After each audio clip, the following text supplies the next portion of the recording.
Right. He's smiling today. I know our camera's off. All right, so we'll go ahead and get started. Thank you all for being here. Looks like we've got, how many people we have in here? 12 this time. So it's probably getting closer to the holidays and everybody's starting to hit vacations. So I think everybody's been here. I don't see any new people in here. So we could probably just skip right over 1 and 2 and go right into actually 1, 2, and 3 and go right into some of the questions that were coming up. Is anybody using the QT3 disinfectant? There was a question that popped up. There is somebody that's using it? Yeah, we're using it. So one of the questions was just about,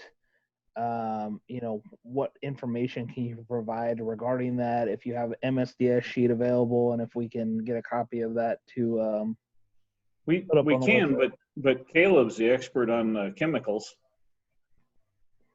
Hey, Caleb, that's what you told me. Come on. I didn't tell you that. Yeah, but you knew more about the chemicals than I did. Well, so in my previous role in the district, I was the custodial supervisor, and I called my contact at Hilliard after our first meeting, and he told me that the electrostatic function would not be allowed to be used with that chemical for that device. Now, as far as the using as a misting, the misting function still can be used. And as far as that chemical itself, I don't really know a whole lot about it, but from what he said, you can utilize that chemical, and I think it's TB something. Our district is ordering that too for teachers to use in the classroom. The TB, again, whatever it's called, we're ordering that as like prepackaged bottles, so that they can just have them at the school sites so teachers can disinfect it in between classes or when they disinfect. Our district doesn't have a whole lot of concrete plan just now. We just have a lot of ideas.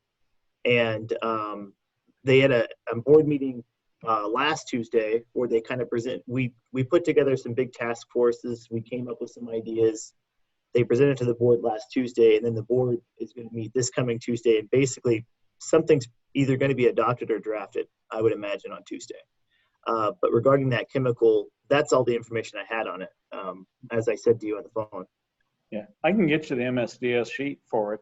Yeah, it was a question that came up from somebody who had put it in I think it was one of the ladies out at Florence wanted to know just how it was as far as safer to be around kids or after it's been sprayed on the bus, We took shots of it the other night and it didn't hurt anything.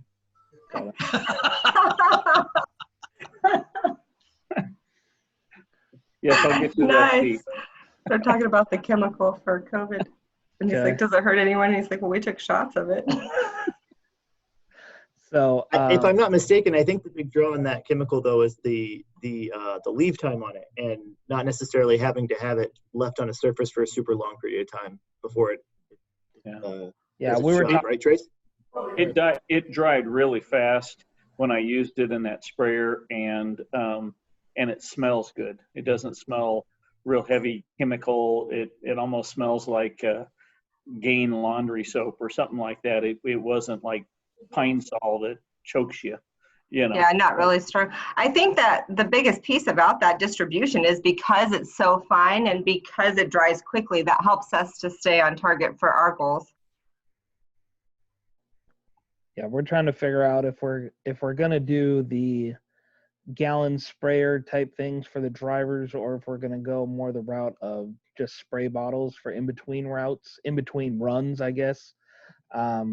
My thought was that if they just hit real quick the tops of the seats from that as misty as it can be, and then the rails, and then head off to their next run, that would probably be fairly well, rather than giving them like Lysol wipes and asking them to go and wipe down all those surfaces before moving on to their next run. So anybody planning to do something more like spray bottles versus the gallon type sprayers?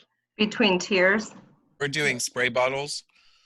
But I've had a lot of drivers ask if like for Lysol wipes. So as they're going to check the bus, just kind of wiping the top of the seats as they're going and checking for each one. So I'm going to give both out to let them choose which one is going to work best for them. Yeah. Because with the spray balls, they can't pick anyone up until it's dry. So But at I'm least thinking that if you like, so if you just held it up like higher so that you weren't right over the seats and you're spraying right over the seat, that lighter mist that you're probably going to get out of those type fogging guns or those misting guns would be fairly similar. And even if Correct. they, you know, we're talking about probably running or making a requirement to have the roof hatches open so that we're pushing at least some sort I of did fresh that too. air in and out A of side them, area. that as they're going from their first route to their second route, that airflow will help kind of, you know, dry that off fairly quickly rather than having running liquid sitting or standing on any of the surfaces. We're doing that as well with the fine mist. I'll send Jason, I'll send you what my recommendation is for my task force with parents and teachers that we just met again this morning. We put together our final recommendation to the board. I'll send it to you to look at. Okay.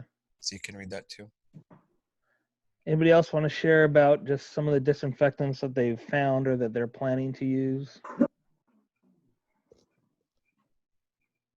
Nobody? All right. We'll move on to, I think this one's probably the fairly most recent topic. Are any districts discussing delayed start? We've heard Chandler and Maricopa are pushing their starts back by a couple weeks. I know that our district, we're going to go ahead and continue with our existing calendar of the July 30th start, but our board also voted to give our superintendent the leeway to change the calendar as she needed to based on COVID response. So anybody who's looking maybe beyond even a Labor Day start potentially.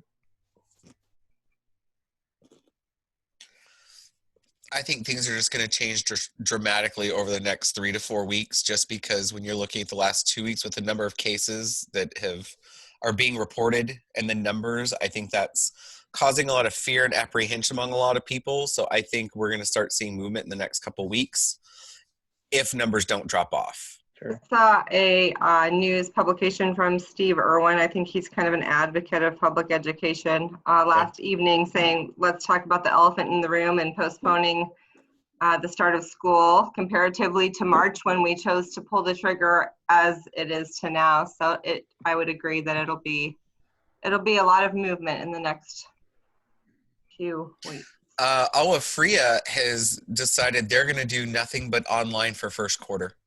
Oh, Well, didn't the governor just announce that he'll give 100% of funding for going online? yes. Yeah, I'm our district. We haven't really met to discuss that since he made the announcement, but I know the indication I got was that our cabinet really would prefer to delay if we can, but funding was the concern. We may end up, currently right now, the plan is to offer either fully online or coming to school in person, one or the other for each student. But just like you said, I would imagine that there are going to be a ton of changes in the upcoming time, especially if our cases don't start dropping per day. Our cases per day don't start dropping. But yeah, at the moment, that's where we are. Well, Chandler's plan is it's in school 5 days a week or online, and those were their two options. I know, Kyrene, you guys said at semester kids would be able to choose to come back to school, or I think quarter? it's quarterly. Okay. I don't know that that's been actually thrown out there. It just says as at a designated time. So that's the kind of the language Okay. is that it's going to be per quarter. They would be given that opportunity, plus the creation of the online digital academy. That's going to be, I assume, COVID or not, they're going to be continuing that into. Yeah. Right, because it's in a school in the district accredited. So, and the other thing is the board has heard all of the information from many, but no votes at this point. So, Ernie, you said that you just sent out a parent survey last night. In our survey that went out, and we've gotten over, I think, 9,000 responses back, which is huge for a district of 12,000 students. I mean, that's absolutely amazing. One of the questions they asked was transportation. You know, would you be willing to put your kid back on a bus? How many of you need it? And of ours, 18% of the respondents said they would need transportation. So when I look at that, and I have 7,500 eligible out of 12,000 students that can ride, I bus 45 to 6,500 a day normally on average. If I took that 18%, I'm going to be looking at maybe 800 to 1,500 kids. Yeah. I think I'm going to be able to do social distancing pretty well when you look at 75 buses on the road with only 18%. And then the online academy, I think, is going to offset that as well. Our district is proposing if you choose online, it's commitment for 1 year. Now, they may change their mind in that. But so Ernie, I was with your survey. Do you know if they put some transportation questions in for you to try and mitigate some things, or? Yes, they did. They asked exactly that. Will you be using transportation if you're eligible? Okay. And then after they do the first survey, then they're going to send out a second one and get specifics as far as what school and what grade Okay. your kids are. That way we can get a feel of how many of them are bus riders. Yeah. How many schools do you have again? You guys have like 35 schools? We have 37 schools. Well, 37. 36 and then one online school. Okay. Okay. And we transport about 8,000, a little over 8,000 a year. We Okay. just sent out our survey yesterday. I did an export out of our routing program of eligible riders. So the survey was only going to those eligible riders that we have identified in the district. So I haven't seen what the numbers look like coming back, but you know, as of right now, it was really just a yes, no question. Some of the things that we're seeing though is that parents are responding to or replying back to the research department to say, we've moved, and so now we're going to have to figure out how to communicate, you know, on a case by case back to them to say, you know, because you've moved, you're no longer eligible for transportation, even though we have an additional rider program in our district. So right now we're just trying to gauge that feel of the 7,000 eligible students, how many, you know, what percentage is going to be a yes versus a no, and then we'll go from there. We're not going to be changing any of our routes, but that was the initial conversation up front, or the initial thoughts was that we would be able to socially distance on a bus if we were seeing half, you know, call it 50% of what we normally bus. I guess my only thoughts are, and I've asked this of Brian Lockery, who is our business services director, about, you know, with our mileages staying the same, but our numbers, you know, student ridership numbers coming down, how is ADE going to address that when we start collecting the numbers for the 100-day report in January? You know, if we're running 12 kids on a bus for the same amount of miles, is that going to push us into a different, you know, support level than what we typically would be receiving? So I assume they're have their heads wrapped around that, but you know, those are definitely some impacts that normally would be very impactful, especially if the Auditor General was to come out and be like, hey, you guys need to, you know, figure out how to fill up your buses and do something with your routes. Well, hopefully eligible ridership will be counted versus actual based on the, I'll call it emergency, and some of that funding can be contributed to transportation specifically. That's my hope. Well, my biggest concern, I talked to my business manager, she had to talk me off the ledge because the classroom dollar report every other year. I mean, can you imagine what that's going to look like for us in 2 years when we're all in the very low, and now we're pushing 12 kids on an 84-pack bus? Our numbers are going to go. Red. Exactly. So, and Jason, is Kyrene are you changing your open enrollment transportation policy with this to keep numbers low, or are you guys still going to go out and do your open enrollment stops? We're still planning to do open enrollment. I know that was when you look at the CDC recommendations, it said to only be busing or allowing students that live within the school of residence or school of attendance area. But we weren't going to scale that back. Now that could all change.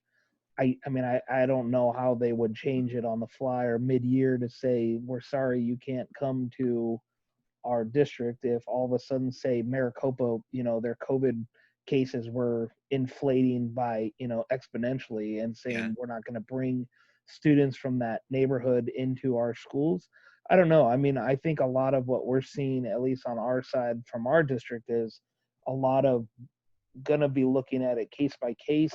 And taking a lot of guidance from Maricopa County and the state health services based on what happens, right? So right Yeah. now they're just planning that school will go back the way that it is. If we start to see COVID positive cases that are coming in through the schools, Yeah. are we shutting down a pod? Are we shutting down a school? Are we shutting down a route?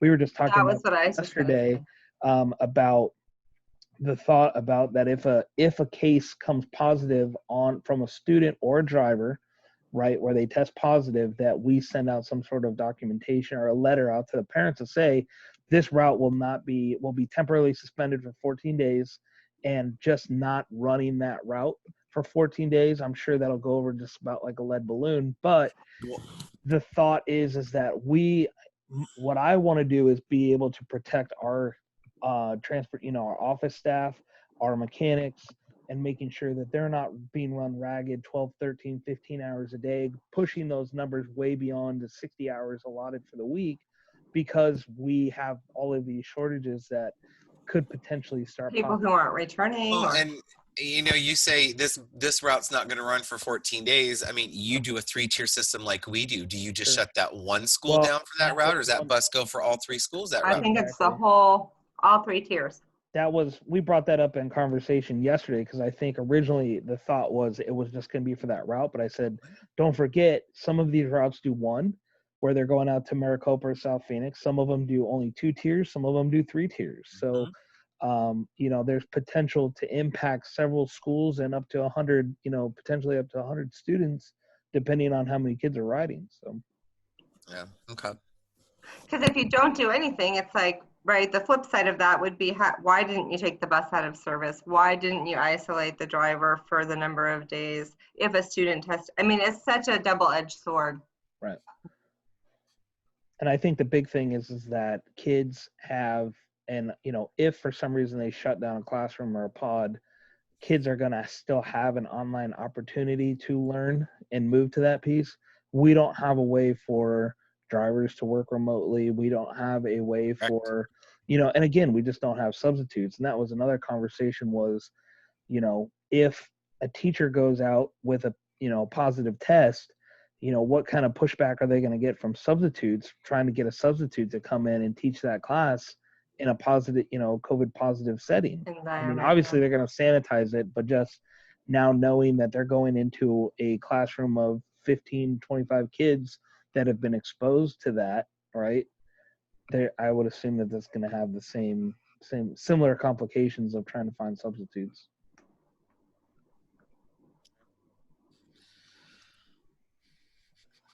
Good stuff. yeah.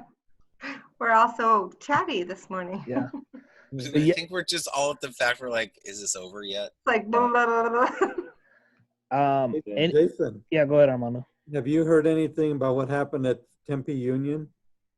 I was With hearing some stuff about it this morning with their plan to reopen. I guess the parents are protesting or something, or I haven't. I mean, we don't. Even though they're our neighbors to the north, we don't do a whole lot with stuff. I'm sure that we could probably look at, if somebody had access to the Awatuki 401 Facebook page, we could probably see a bunch of that stuff. But I haven't.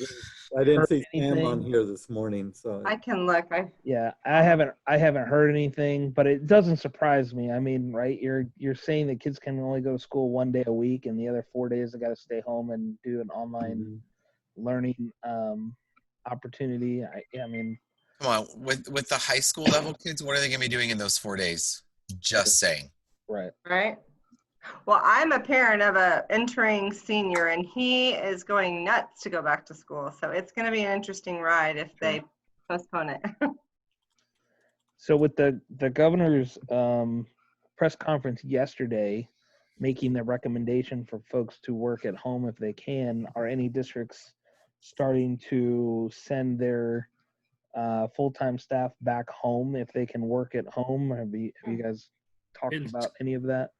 In Scottsdale, they did. We were supposed to return all 12-month employees full-time July 1st, and they just sent out last night. They've extended that now to, I believe it's the 10th or 13th that I've checked the email. But, yeah, they did extend it for 12 months to continue to work from home. Got it. they Here, extended Pendergast, out to Dave. the 13th Go ahead. also. At Littleton, we've been working 410s two 10-hour days in the office and 2 10-hour days at home. Caleb? Over here, they've kept everybody. I know for the month of June they were continuing it, and there hasn't been anything official. But almost all of our staff that have been working from home and will continue to do so. I would imagine to the month of July now. Got it. Anybody keeping a full mechanic crew working? Or are you guys working on a limited basis for Full mechanics? crew. Full crew. Full crew. Full crew. Full crew at Scottsdale. They're starting to get bored, but it's a full crew. I have my full crew, and they're starting to question why they can't stay at home like the rest of the district. I've heard that. I seriously heard, Armando, I've heard that from all of our staff members who are, like essential or who have been through this whole thing. At least 2 or 3 people from every department who is working have asked that several times why they're not allowed to work from home. So in March, when we designated our essential staff, we paid everybody who stayed home, but essential staff got basically time and a half. Oh, wow. So when they came in, they were paid the extra to make up for the fact that they were placing themselves in harm's way, and also because they weren't just sitting home, collecting their regular daily hours. Was that hourly and salary, or just hourly they got the time and a half? Just hourly. So yeah, no, but us salaried employees didn't get it. So my shop foreman didn't get it, but all the mechanics did who were in, and also everybody who was running the food run and doing the disinfecting, they all got the time and a half, as well as custodial staff. We did that as well until they realized the budget impact. They did it for like a week or 2 and then canceled it. Yeah. So straight time. So our business manager or finance manager argued to the board that it would actually be a savings because of the utilities we weren't spending with the buildings being closed for the most part. Nice. Well, hopefully, again, some of that additional funding released would support not necessarily a higher hourly rate, but just resourced as we need to use people off contract. For in-service, when we bring them back, do we need more time because we have to bring them back in small groups or things like that? We're doing our first aid and refresher, or CPR refreshers. We're doing them in one of our bus bays, so they're spread out instead of in a classroom. So that they've got probably 8 or 10 feet between them as far as distancing. Nice. Yeah, but you're in Flag where it's 80, 85. Yeah. Yeah, I mean it's already up to 85. I'm sweating up here. What is everybody else doing for their CPR and first aid refresher? We're still doing ours, but my training room is the size of 2 large classrooms. So, I mean, I can get about 15 people in there, with 6 feet distance. We buy our own CPR dummies and all that stuff too, because I have a certified instructor on staff, and we've wrapped the heads with saran wrap in between every class. But I mean, we're still doing ours as normal, just keeping them separated apart from each other. So how many are you going to do at a time as far as staff? I think our last class we had 6. But okay. I think I had 12 that are due, so we just split into 2 classes of 6. But like I said, I have 2 huge classroom-sized rooms that I can put together and use. So I have space. Yeah, we're limiting the participants to 9, so that's 9 plus the instructor. That's essentially based on our district guidance that they don't want congregations of more than 10. We're going to send our employees at their convenience. So they just need to renew within the month of May or within the month of their expiration at their leisure. So we pay for their certification, but we do not pay the time to get the certification. Yeah, I think one of the things we're still, obviously with DPS giving us kind of some leeway to work a little bit outside of those time constraints that everybody's going to be coming due, we use our boardroom when it's available, so fairly large room, and I just went through mine in May, got my first aid CPR recertified. There was 9 of us in there, and we were all we were actually like 10 feet apart. But the room's available. I think as far as like in-service goes, what we're pushing is that we're going to use that same boardroom, but we're going to everybody will be required to wear masks, and we'll spread everybody out as much as possible. But we're also pitching that basically we have to require them to come in. We have to have some opportunity to have in-service where we can go through all of these cleaning protocols, where we can get some of this stuff done. And I think that, we're just trying to make sure that we're seeing everybody, because since March, when we were doing the Zoom, our Zoom meetings and kind of our safety meetings, we weren't getting everybody's participation, whether that's because they just don't have the opportunities to have that. Everybody's got a phone for the most part, but just, we do have some older staff that's just not technically savvy. So it was our way to ensure that they could get in and get things done. We've been sending through this process. We've been sending people out to Heart Savers and letting them teach them, and that way it's their problem, social distancing, and we just kind of show up and do it. Nice. Who's been working on like an actual detailed plan? I know we've had a lot of conversations and just talking that, but who's actually started penning to paper the plan for, just how they're going to deliver that in service and how they're going to deliver all of the safety protocols, cleaning protocols, what to do if a kid doesn't have a mask, what to do if a kid doesn't wear the mask, what to do if, any of that stuff. Has anybody really started coming up with a step-by-step plan that they're going to provide to their drivers and monitors on how to essentially operate on day one? We have not. We just simply put together our proposal to the board, but they haven't given us any direction. So we haven't gotten to that step yet, because we don't know what they're going to enforce us to do or allow us to do or not do. So at this point, we're waiting on them to decide. That's supposed to come down the 7th at their board meeting, and then they'd release by the 9th their decision on if we're starting, what does it look like, what are we going to have to do, what do they allow us or not allow us to do. So we're kind of just in limbo here, waiting to see what their decisions are so we can move forward. I've started putting it all together, but a lot of it is still contingent, like Dave said, on what the board's going to decide. So, I mean, I've started a template. I've started this, an FAQ section. Like I said, I've got my proposal for the board. It's all contingent on that. If they say this is what drivers do. If this happens, this is what we're doing. So I've started, but it's nothing major yet. Nothing serious. Any type of signage for the bus, like we're using the CDC paperwork that was given to us. We had to hang around our office.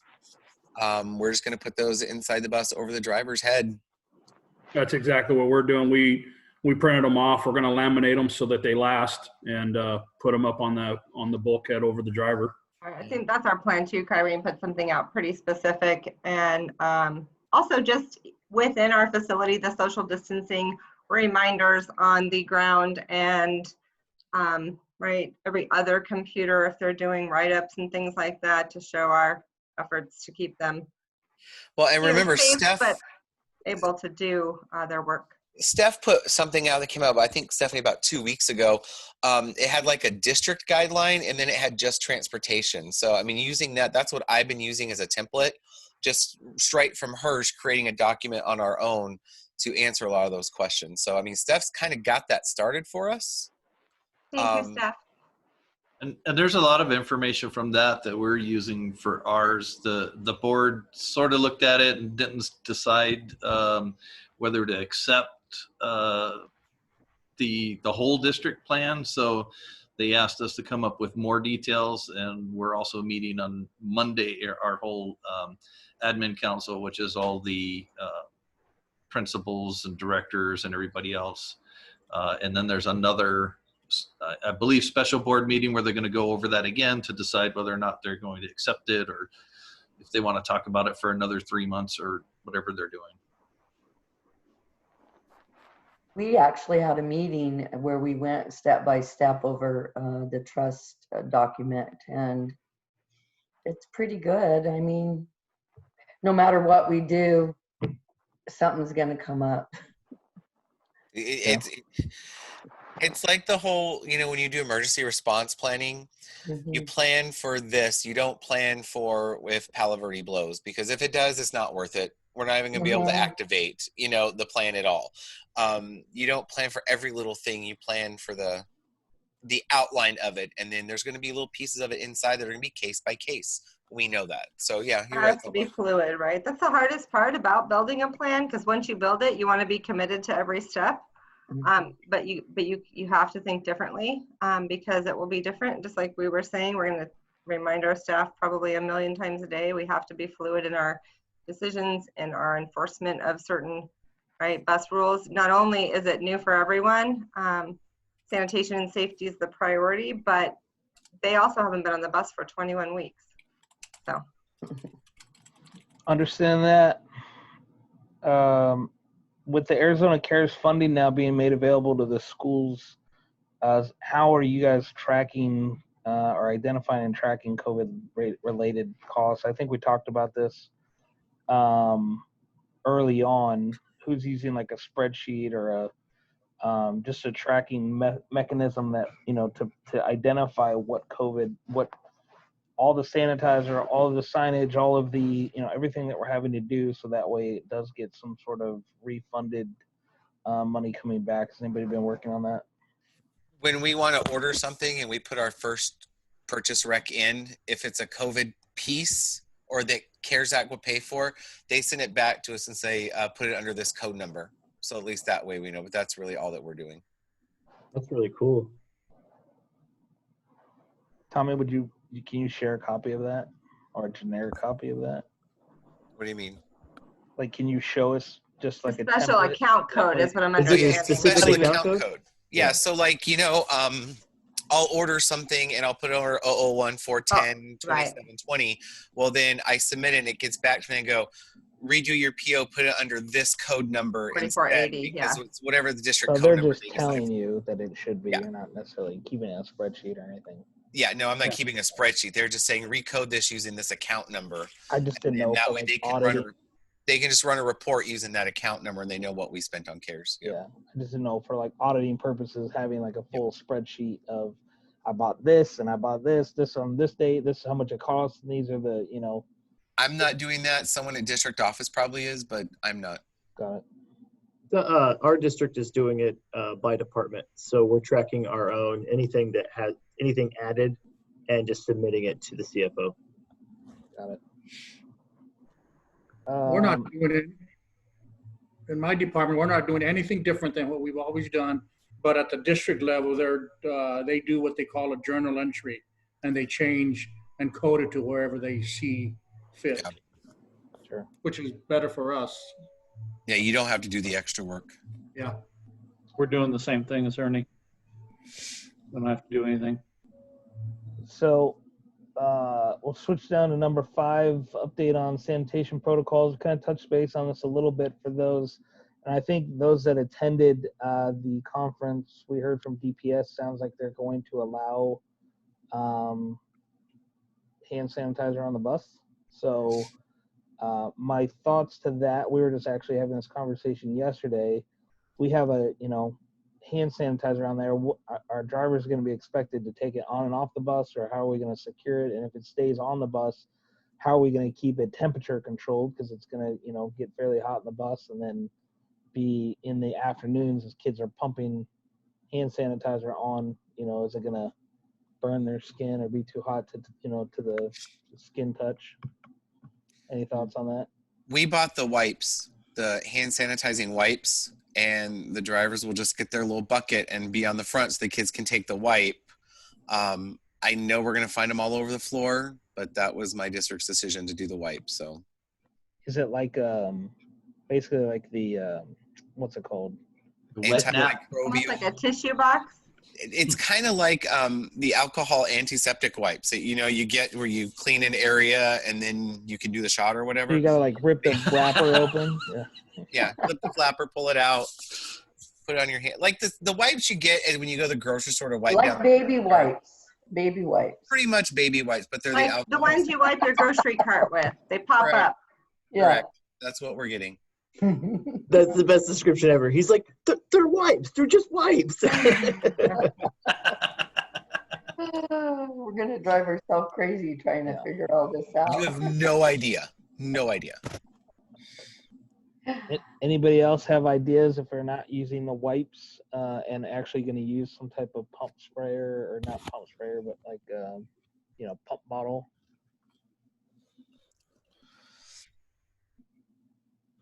Nope. All right. I think Stephanie has a question coming in. I'm not exactly sure, but we'll switch. You guys are gears a little sassy bit. today. Clearly, you've had a long week and it's Friday. Yeah, but that's Question. because, oh, Did anyone change their hand sanitizer position after Jennifer at DPS spoke? Well, if you were paying attention to our meeting and not your other one, I'm just kidding. we're planning to use the Yeah. Purell, the gallon Purell bottles, and we were spending time yesterday to identify areas that we could secure them on the bus. So, we're just gonna kind of roll the dice and see what happens. So, Right, one pump and up you go. And we even talked about drivers being able to have like a contest, if you will. Come on, guys, we have to be the fastest ones to pump and go.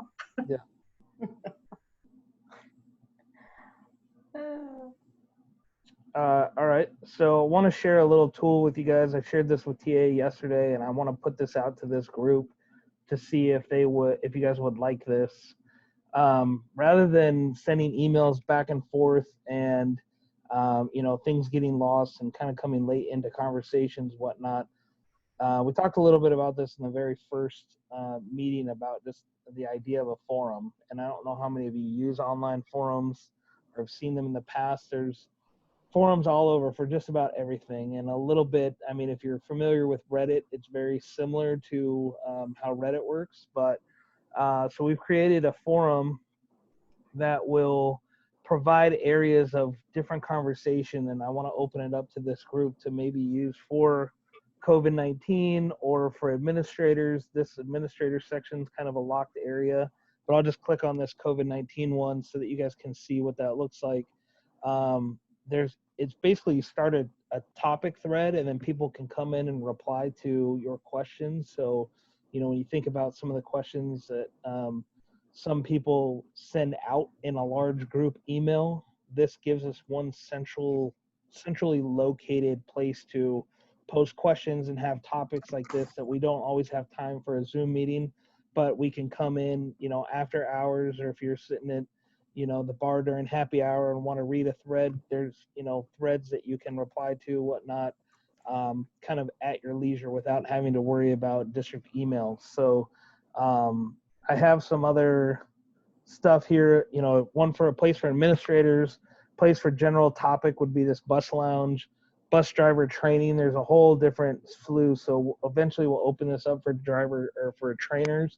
If they have questions, other trainers can come in and have topics. So classroom training, they would put classroom topics in here, start a discussion or ask a question, and so on and so forth. So I don't know if, I'm just looking at some of the questions here, or some of the conversations. Special needs section, go into special needs.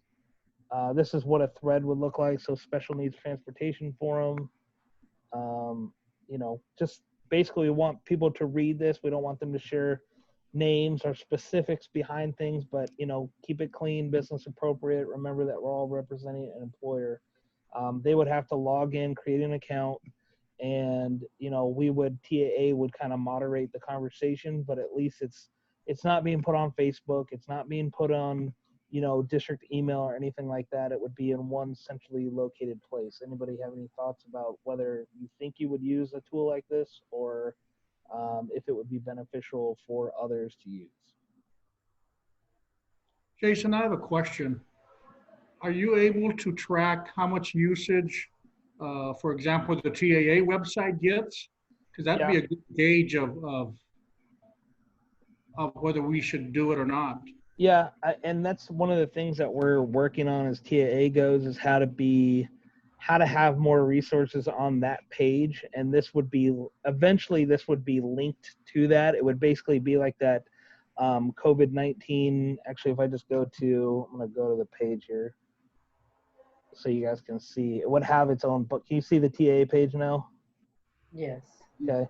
So it would have its own button here that would say something like forums. And the idea would be is that we're continuing to drive traffic through the TAA website. We've heard from a lot of people that the TAA website stays fairly dormant during the year, and that we don't, have a lot. We do have the announcements that we put over here on the right-hand side. That's kind of a running blog. And then we've got the job postings that you guys send to us. But if you go back to the forum, that would have, so like, if I use Patrick as an example, he has a job posting. You guys would be able to go and put your own job postings right in here on the forum. So if you're hiring for bus drivers, you're hiring for, a specific position, you would be able to put your own postings there. But again, it's the idea of building this community rather than just an organization kind of limiting what information goes up and down. When you think about how our website, what we just put together as far as the COVID-19 resources page, I'm only able to put up what is sent to me. But now if Ernie, all of a sudden you can post something, hey, this is the Protexis sprayer that we're using, and you start that thread and others can join that and use that as a viable means for, collaboration online, I guess, if you will. My thought is just trying to push out as much information to create this community rather than it being, opinion based or whatnot. It's more of a tool for people to share resources.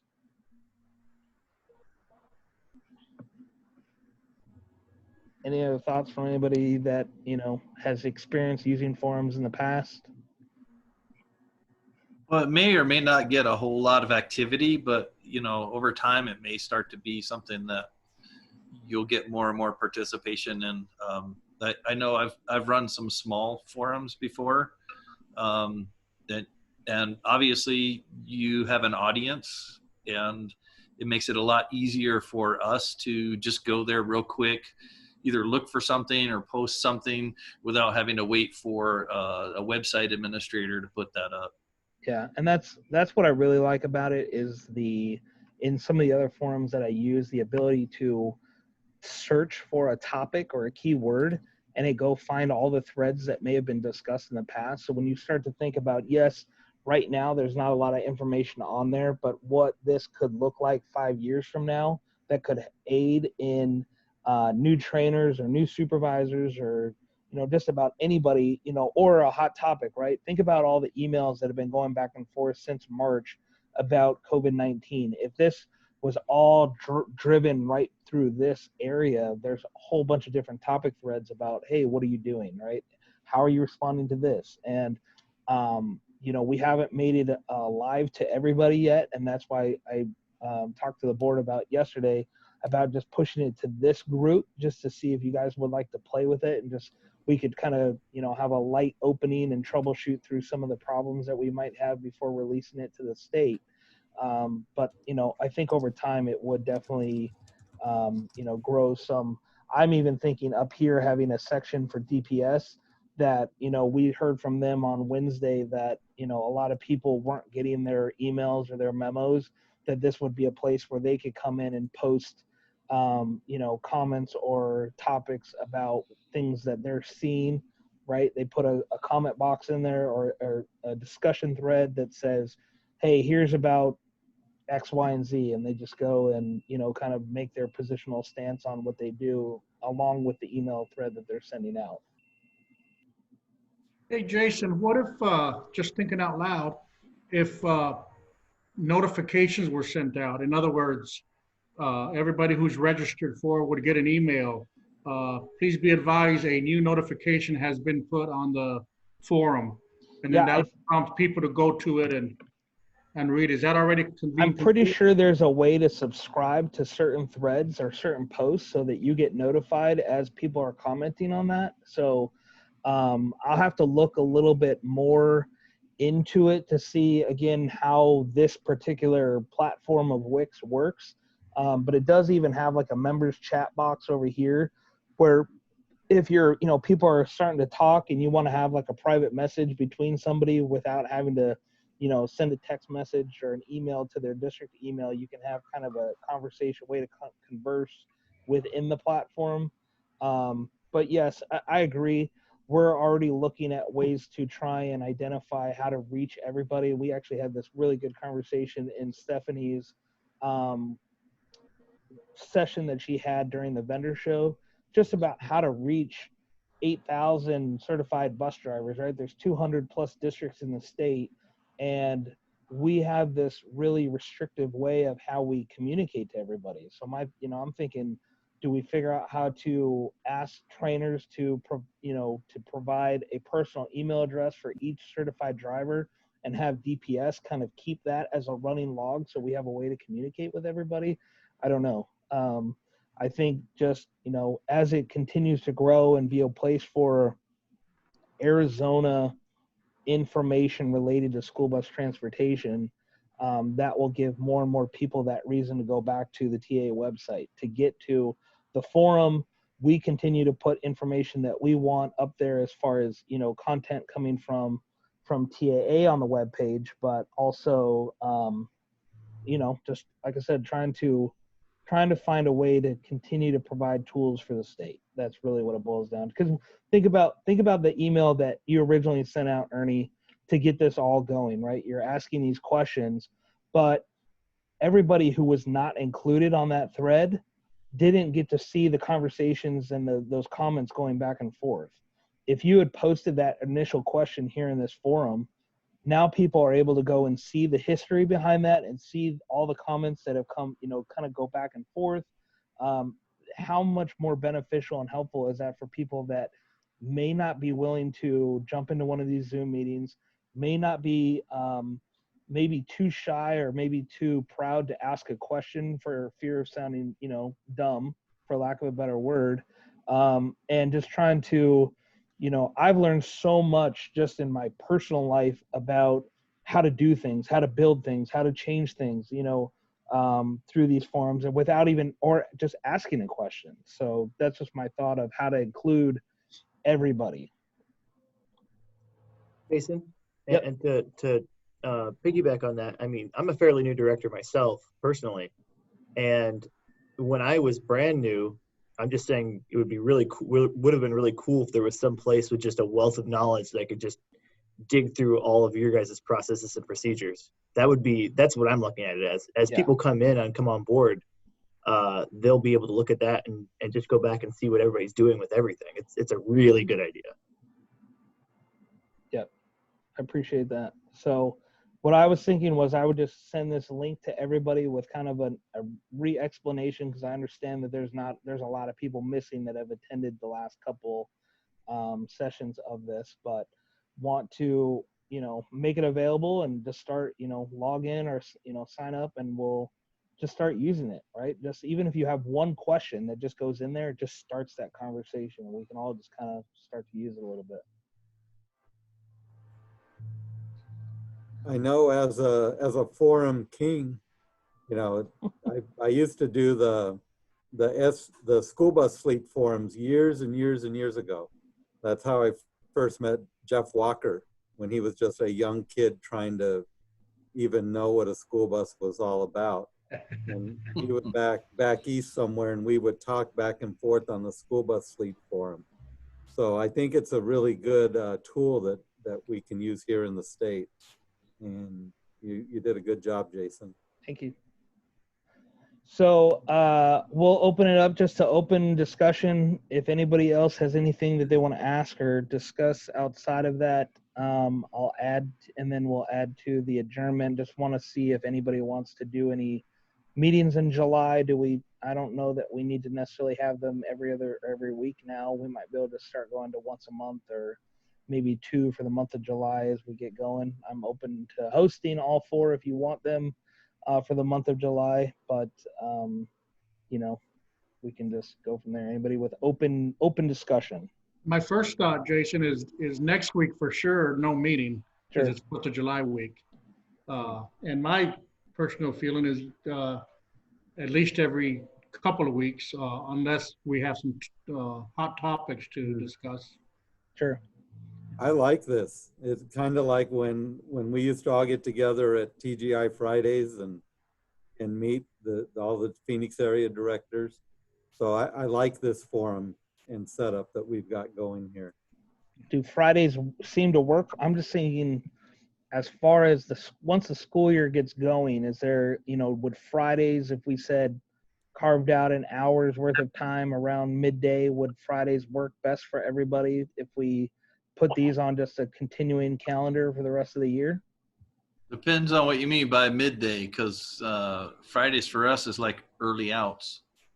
Okay. And so Wednesdays. When's your early? I'm thinking like 10:30, 11 o'clock, something like that. That's probably good. And they don't necessarily need to be an hour, but No, I mean we can just block out the hour. Trace probably 3-4 times. We've probably talked for 4 or 5 hours over the last month or so. But sure. This is kind of a good way, I think, for everybody to get together, even if we're not talking about COVID-19 anymore. We're just talking about the next thing that's going on. And that was my thought, was just, originally, for those of you that know Brendan Wagner, he had been trying to get something like this going again. Kathy Irwin actually was one of the original ones that put it all together as far as the TGI Friday lunches, and she'd invite everybody in the Valley, but that'd be hard for people like Patrick and some of the others that are coming up from Tucson to attend a lunch, where my thoughts are we would just do this kind of leadership forum once a month, and we could just have